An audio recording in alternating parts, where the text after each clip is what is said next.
Goeiedag, ek groet jou in die kosbare naam van Jesus Christus.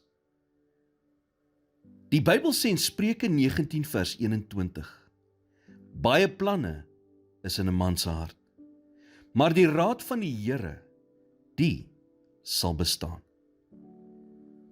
Wanneer jy jou hart op iets sit, en dit gebeur nie soos wat jy gehoop het nie, is dit net menslik om teleurstelling te ervaar.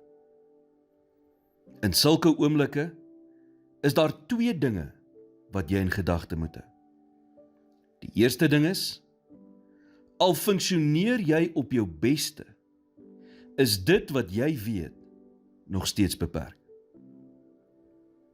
Jy mag dalk die eindresultaat sien wat jy graag wil hê, maar ons weet nie altyd noodwendig wat die beste vir ons is nie. God aan die ander kant weet wat die beste vir jou is, en sy plan vir jou lewe stem ooreen daarmee. Jesaja 46 vers 10 sê, my raad sal bestaan, en al wat my behaag, sal ek doen.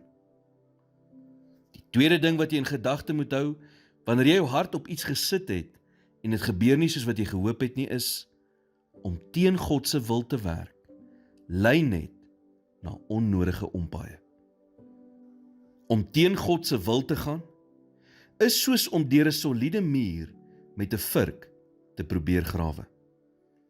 In plaas daarvan om jou pad uit 'n tronk te grawe jou pad in een in, wanneer jy buite sy wil iets wil forceer.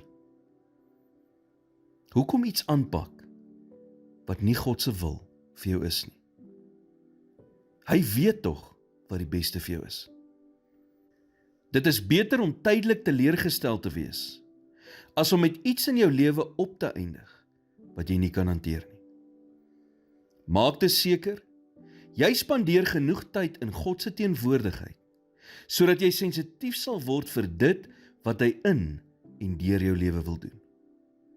Hy weet wat die beste vir jou is. Here, dankie dat U ons liefhet en weet wat die beste vir ons is.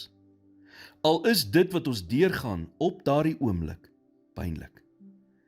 Ons sien slegs 'n gedeelte van die prentjie, maar U sien die hele situasie. En U wysheid is soveel groter as ons sin. Help ons om sensitief te wees vir U leiding.